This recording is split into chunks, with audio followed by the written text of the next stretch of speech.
السلام عليكم ورحمة الله وبركاته. إن الحمد لله نحمده ونستعينه ونستغفره ونعوذ بالله من شرور أنفسنا ومن سيئات أعمالنا.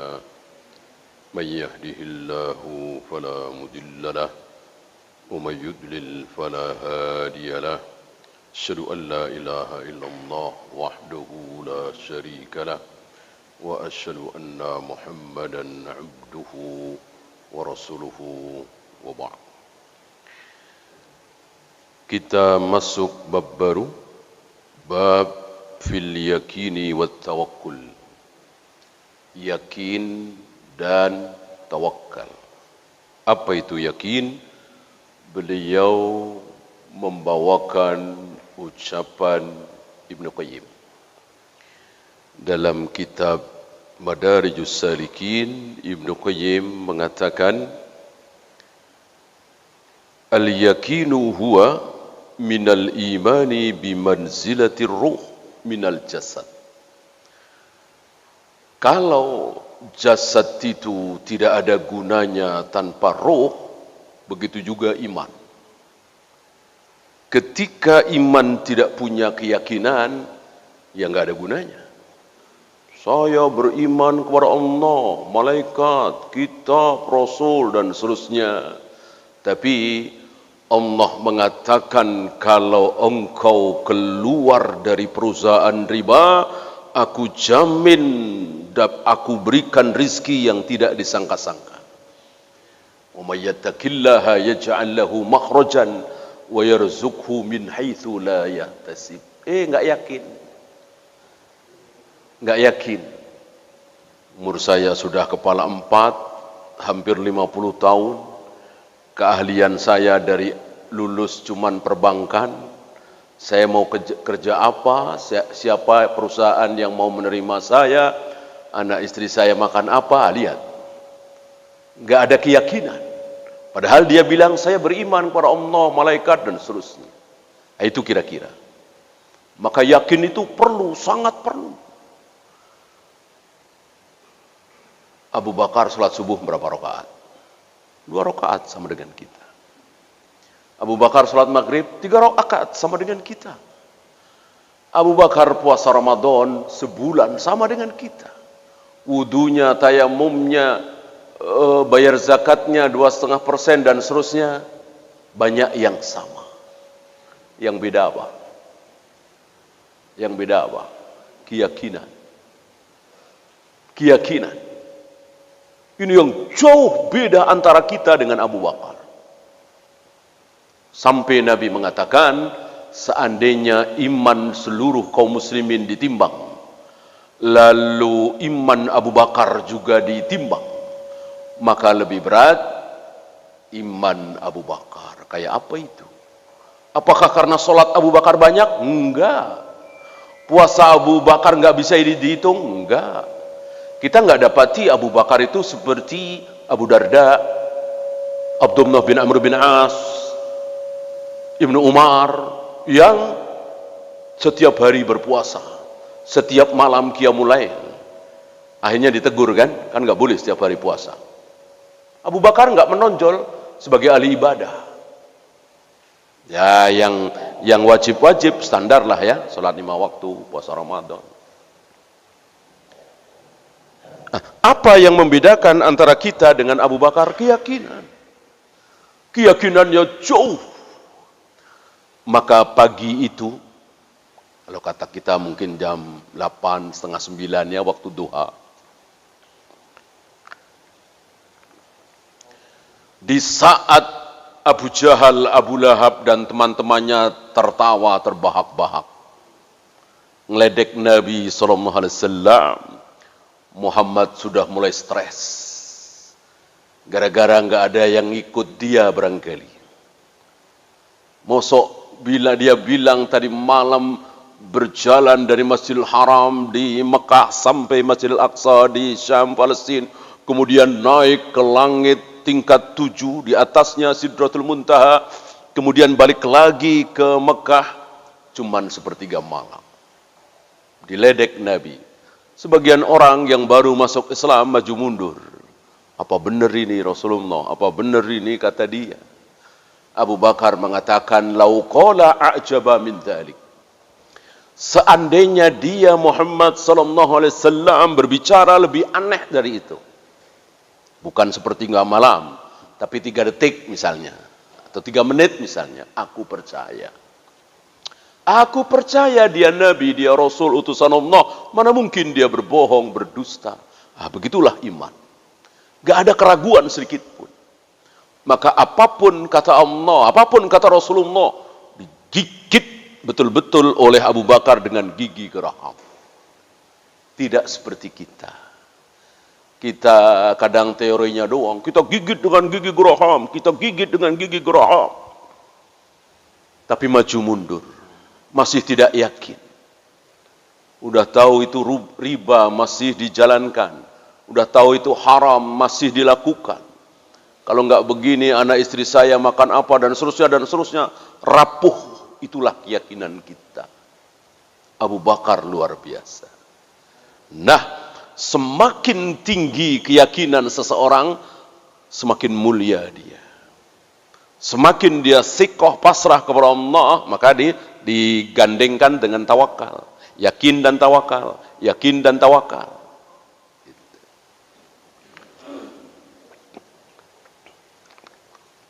Allah semakin senang. Ya Allah, aku pasrah kepada Engkau. Aku sudah tidak bisa berbuat apa-apa lagi, ya Allah. Aku serahkan kepada Engkau. Wah, Allah senang sekali. Ya. Kalau kita kan nggak senang tuh. Ada orang menyerahkan nasibnya kepada kita, kita nggak suka. Allah senang sekali. Justru Allah nggak suka ketika ini harus begini nih. Kalau nggak begini, dia nggak bakalan mau. Nanti ngomongnya begini ya. Jangan terlalu jujur, agak dipoles dikit, gitu. Nanti bilang aja dari Pak Anu, begini. Seolah yang mengatur kehidupan itu dia. Yang membolak-balikkan hati si fulan itu seolah dia. Si fulan mau beli atau tidak, mau menangkan tender kita atau tidak, seolah kita yang ngatur. Makanya kita ngomong harus begini. Lupa bahwa hati manusia yang membolak-balikkan siapa? Allah Rabbul Alamin. Maka Nabi ajarkan doa, ya muqallibal qulub, tsabbit qalbi ala dinik. Wahai zat yang membolak-balikkan hati. Jadi hati kita semua ini dibolak-balikkan dengan 2 jari Allah. Terserah Allah. Maka kalau kita ingin si fulan hatinya berbalik ke kita, mau terima tender kita, mau beli barang dagangan kita, mohon kepada Allah. Bukan malah bermaksiat kepada Allah. Aneh. Nah, kalau orang kafir nggak aneh. Orang kafir nggak kenal konsep hati manusia dibolak-balikkan dengan 2 jari Allah. Kita kan kenal. Makanya orang kafir bohong, dusta, kawi dibilang asli, ya wajar orang kafir. Dia nggak tahu bahwa hati manusia itu dibolak-balikkan oleh Allah. Kita kan nggak kafir, kita beriman, kita tahu bahwa yang membolak-balikkan hati dia adalah Allah. Kenapa kita bermaksiat kepada Allah? Malah bohong, malah nyuap, malah ngasih pelicin. Ya. Kalau akhirnya dia terima tender kita, mau beli barang dagangan kita, itu sudah apa? Ya sudah ditulis oleh Allah. Sudah ditakdirkan oleh Allah. Sudah direncanakan oleh Allah. Sudah diketahui oleh Allah. Dari sebelum langit dan bumi ini ada. Dan gak mungkin berubah. Ya. Maka waktu itu kita bahas ya. Setelah kita nyuap, nyogok, ngasih pelicin, lalu dia menangkan tender kita. Ya. Mestinya kita seneng apa nyesel? Nyesel. Tahu gini ngapain nyogok, ngapain ngasih pelicin. Kan nyogok nggak nyogok pasti menang. Emang takdirnya kita menang. Takdirnya tender kita diterima. Nah, inilah konsep yang luar biasa dalam Islam. Yang mestinya kaum muslimin jauh lebih jujur dari orang-orang kafir. Jauh lebih nggak sudi menyuap, nyogok, pelicin, riswah daripada orang-orang kafir. Kalau sebaliknya, malu kita. Orang Singapura jujur misalnya, orang Swedia jujur misalnya, orang Bali jujur misalnya, yang Hindu ya. Kok kita nggak jujur, malu semalu-malunya. Mereka nggak kenal konsep takdir, kita kenal kok. Ya.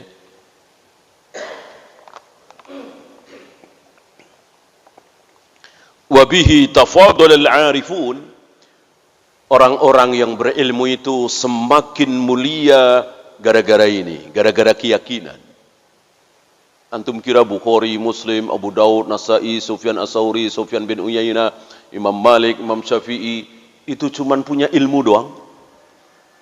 Ilmu dan diamalkan. Amal terbesar apa? Keyakinan. Amal terbesar itu keyakinan. Bukan sholat, puasa, zakat, haji, wudhu, tayamum, enggak. Itu amal besar. Yang terbesar keyakinan. Kan sholat percuma kalau keyakinannya salah. Ada orang rajin sholat tapi meyakini bahwa roh-roh orang soleh yang sudah mati bisa menolong kita dari dalam kuburnya. Percuma enggak sholatnya? Percuma. Puasanya percuma. Syirik kan? Meyakini ada kekuatan lain selain Allah, kan syirik. Dikiranya roh-roh orang yang sudah mati itu kalau dia soleh, apalagi para nabi para rasul, bisa menolong kita. Syirik. Apa itu?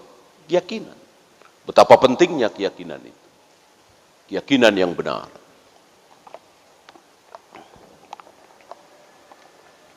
Wa fihi tanafasal mutanafisun. Disitulah kalau mau berlomba. Kalau mau berlomba di situ. Bukan di karir, jabatan, bisnis, berlomba. Kalau mau berlomba di situ. Kok dia yakin betul ya? Kalah saya ini. Terpacu untuk berlomba. Kalau dia yakin, kenapa saya nggak yakin? Ya, dia keluar padahal istrinya nggak kerja. Saya ini kan istrinya punya penghasilan. Kenapa saya takut? Keluar dari perusahaan riba itu. Begitu kira-kira. Berlomba. Dia bisa ya, tiap malam, bangun malam. Kenapa saya nggak bisa? Dia bisa ya, setiap kali dengar azan, langsung meninggalkan mejanya, langsung ambil air wudhu ke masjid. Kenapa saya nggak bisa? Begitu kalau mau berlomba. Ya. Fastabiqul khairat. Kemudian ini menakjubkan ucapan beliau, idza tazawwaja sabru bil yakin. Apabila keyakinan dikawinkan, istilah beliau, dikawinkan dengan kesabaran. Keyakinan, yakin dan sabar dikawinkan, maka akan melahirkan, pernah dengar ucapan beliau, akan melahirkan presiden, raja, khalifah, amirul mukminin yang adil, yang jujur, yang amanah, yang baik, yang jauh dari korupsi dan seterusnya. Kenapa beliau berani mengucapkan seperti itu? Karena ada ayatnya. Ada ayatnya. Ketika kesabaran dikawinkan dengan apa tadi? Keyakinan, yakin dan sabar. Dua-duanya ini ada di diri saya, antum, kaum muslimin secara umum, maka akan melahirkan presiden yang adil, jujur, amanah, baik, berprestasi tentunya. Mana dalil? Saya bacakan surat As-Sajdah. Wa ja'alna minhum a'immatan yahduna bi amrina lamma sabaru wa kanu bi ayatina yuqinun. Akan kami berikan kepada mereka pemimpin-pemimpin yang yahduna bi amrina, yang mendapatkan petunjuk dari sisi kami. Enggak mungkin dapat petunjuk dari Allah kok korupsi, kok enggak berprestasi, kok enggak becus ngatur negara, enggak mungkin. Orang dapat hidayah dari Allah kok. Orang dapat hidayah dari Allah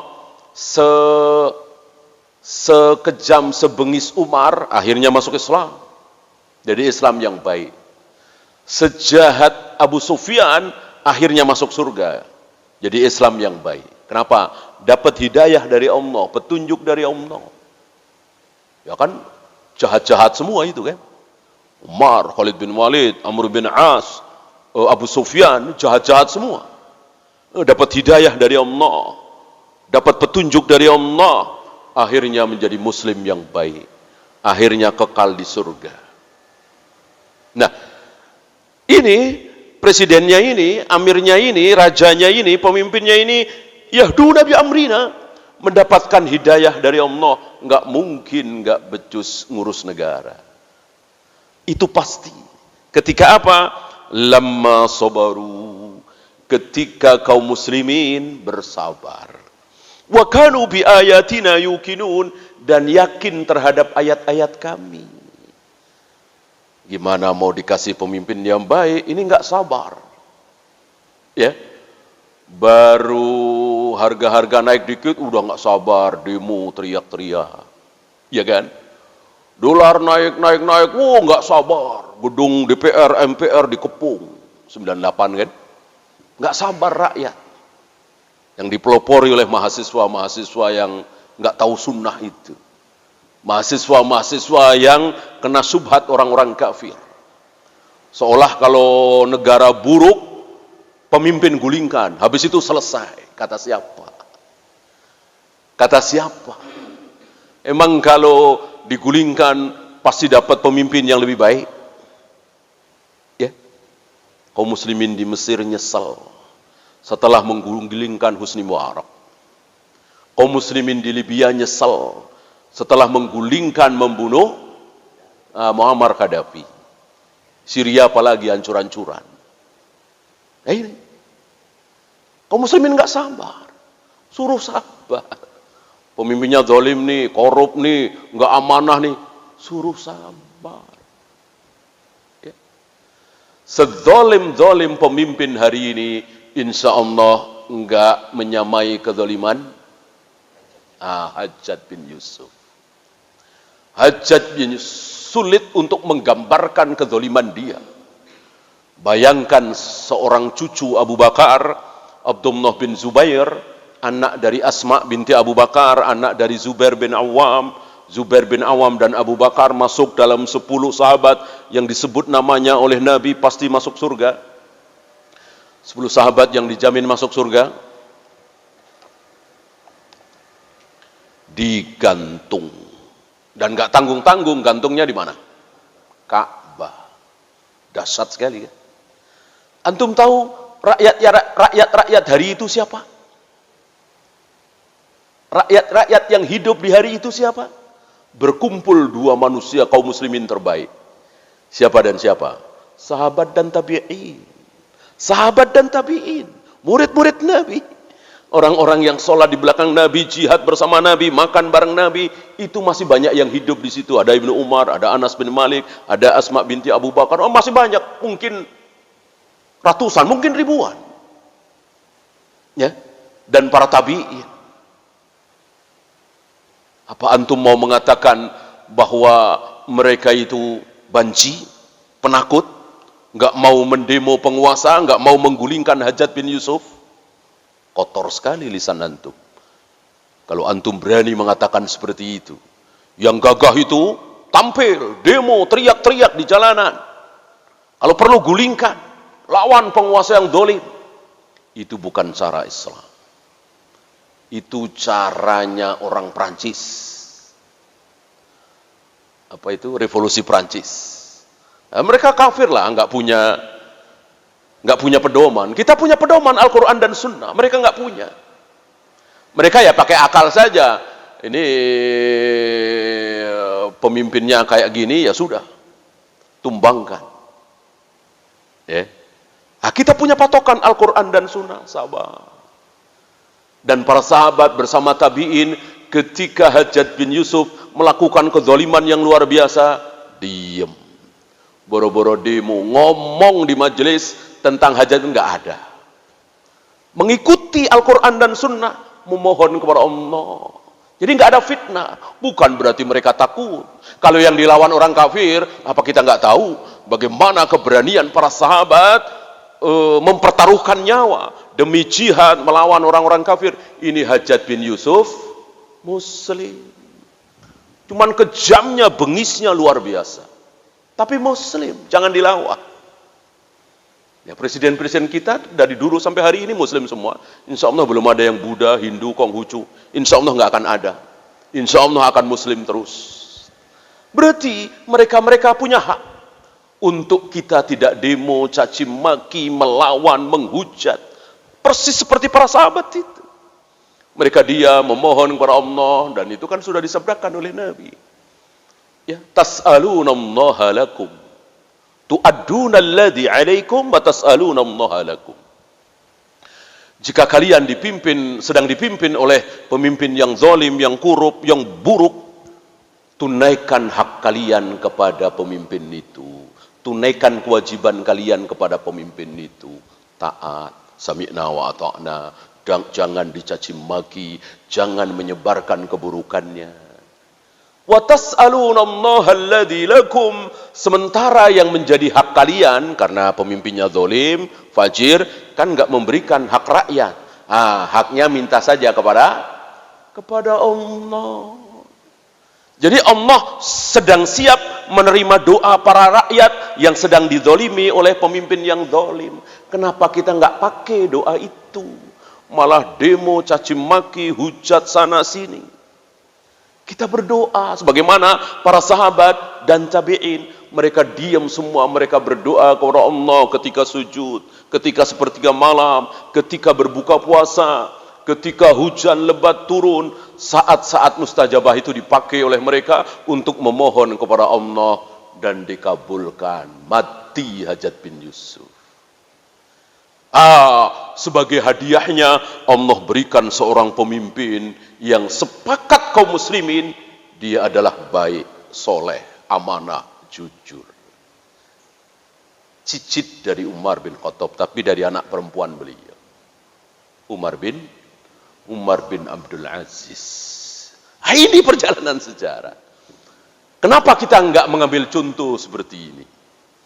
Ketika pemimpin kita buruk, zalim, kita sedang ditunggu-tunggu oleh Allah doanya.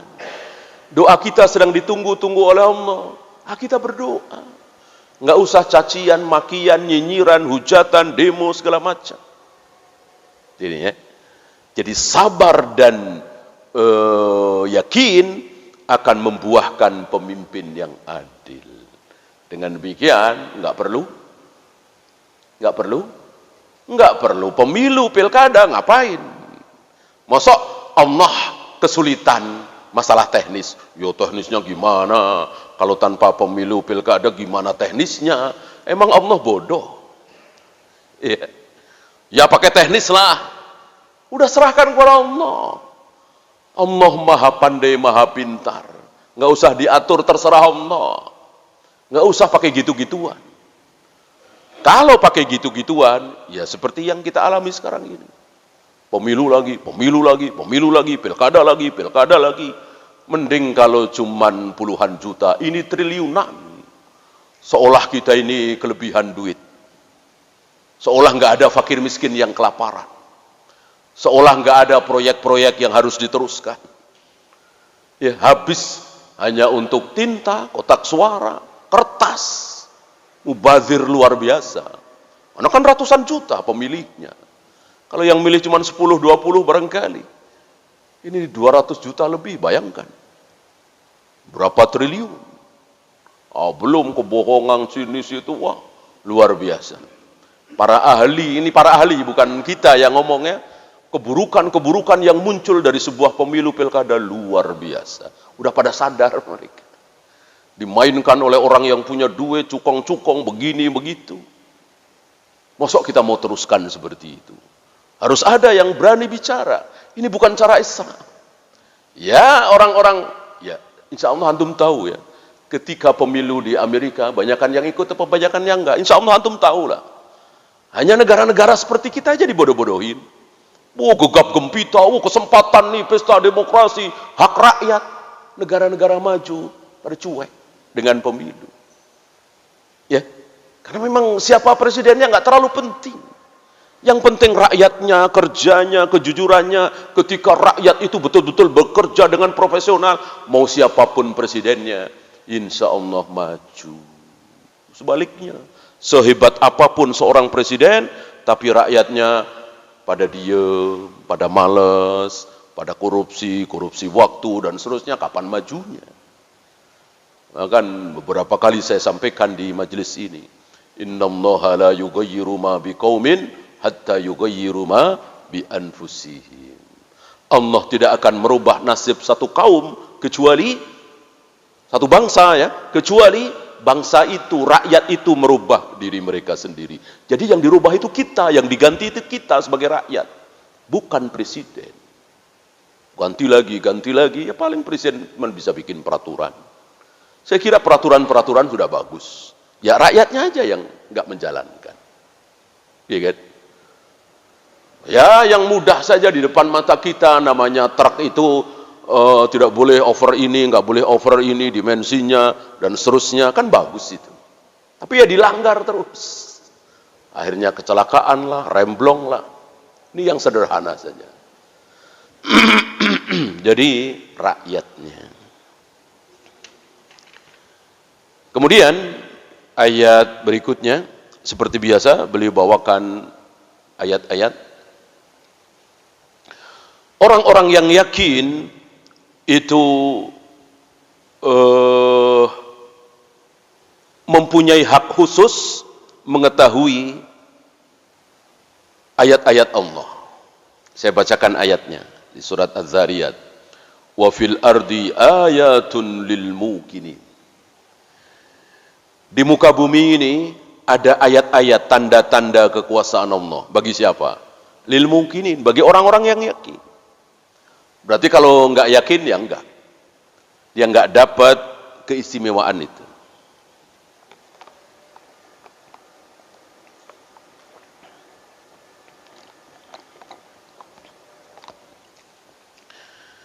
Kemudian kisah tentang perang Ahzab. Ini sekali lagi tentang yakin, ya. Saya bacakan ini di surat Al-Ahzab 22. Walamma ra'al mu'minuna al-ahzaba. Ketika orang-orang yang beriman itu melihat Ahzab.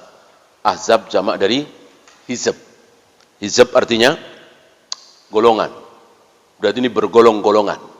Maka disebut perang Ahzab karena ada 3 golongan, 3 kelompok. Pertama, orang-orang munafik. Kedua, Abu Sufyan dan bala tentaranya dari Mekah. Satu lagi, orang-orang Arab yang belum masuk Islam. 3-tiganya sepakat menyerang Rasul dan para sahabat di Madinah. Yang 2 dari luar, yang 1 dari dalam. Orang-orang munafik kan di dalam. Ini kan mengerikan sekali. Mengerikan sekali. 3 kelompok, yang 2 dari luar, yang 1 dari dalam. Oleh karena itu, Nabi menerima sarannya Salman Al-Farisi, supaya yang 2 ini nggak bisa masuk ke Madinah. Dibikinlah parit, Khandaq. Maka nama lain dari perang Ahzab adalah perang Khandaq atau perang parit. Ini pelajaran bagi kita bahwa sekelas Nabi saja masih pakai siasah, masih pakai cara. Apalagi kita tidak boleh mengatakan kita mukmin, dia kafir. Kita sujud, mereka nggak pernah sujud. Udah perang aja, masa Allah nggak tolong kita? Nggak bisa. Tetap harus ada siasah. Strategi itu harus ada. Lihat, Nabi masih pakai strategi. Bikin parit supaya mereka tidak bisa masuk ke Madinah. Berarti yang dihadapi di dalam kota Madinah hanya orang-orang munafik. Dan seterusnya, panjang ceritanya, intinya berakhir dengan pulangnya Abu Sufyan dan bala tentaranya. Ya, tidak berhasil menyerang Madinah.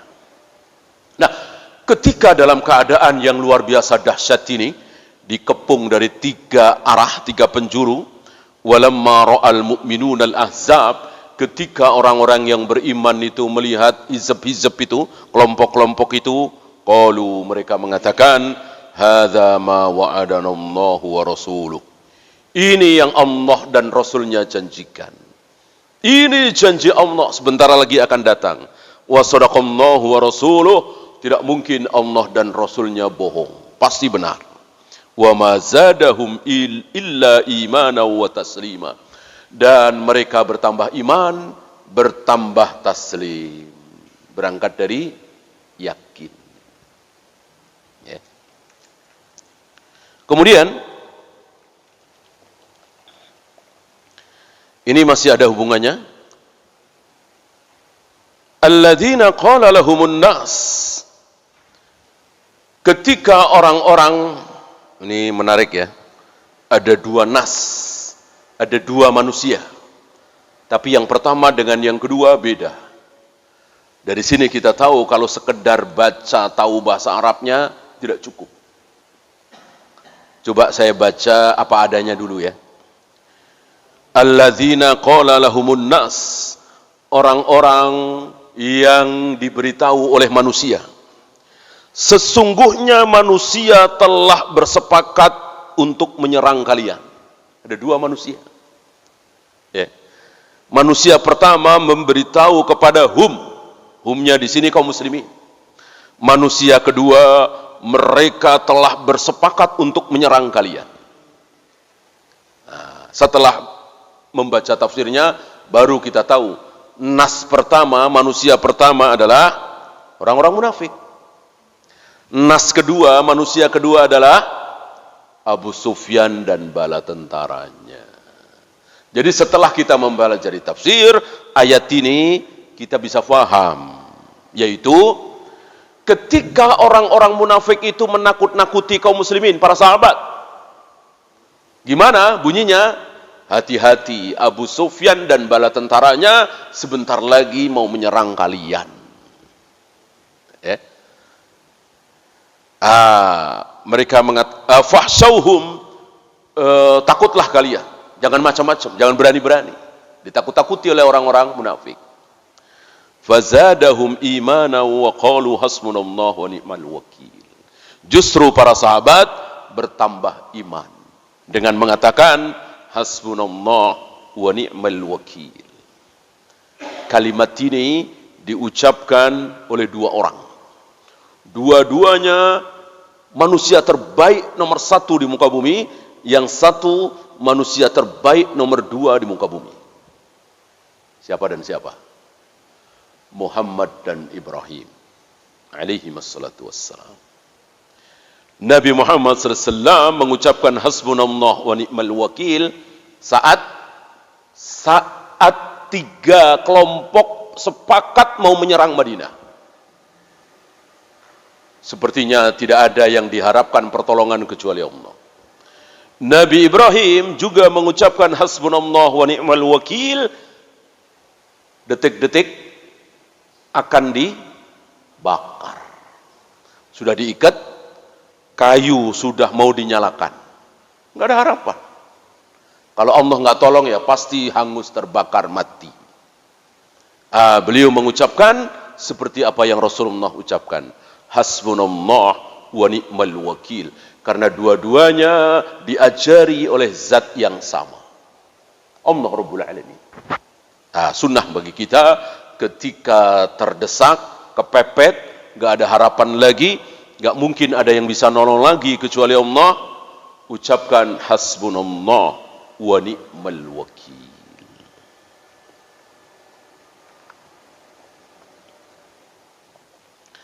Fanqalabu bi ni'matin minallah, maka mereka justru mendapatkan nikmat dari Allah, wa fadl, dan karunia. Karunia itu biasanya berupa harta dunia. Lam yamsashum su, mereka tidak ditimpa keburukan. Kalah enggak, miskin enggak, keblangsang enggak, sengsara enggak. Wattaba'u ridwanallah, dan mereka mengikuti keridhaan Allah. Wallahu dzu fadlin azim. Allah memiliki karunia yang besar. Ya, satu lagi. Setelah ini insyaallah kita bersoal jawab. Kita belum baca hadisnya. Ali Imran 159, qala Allah Ta'ala, fa idza azamta, ini khitabnya khusus Rasulullah. Muhammad, jika engkau berniat melakukan sesuatu, fatawakkal ala Allah, bertawakallah kepada Allah. Perintah Allah kepada Rasulullah otomatis perintah Allah kepada kita semua. Kecuali ada dalil khusus. Ketika tidak ada dalil khusus, perintah Allah kepada Rasulullah, otomatis perintah Allah kepada kita semua. Berarti kita semua disuruh bertawakal kepada Allah kalau sudah berniat melakukan sesuatu. Wallahu a'lam. Ya, itu saja. Ada pertanyaan, silakan.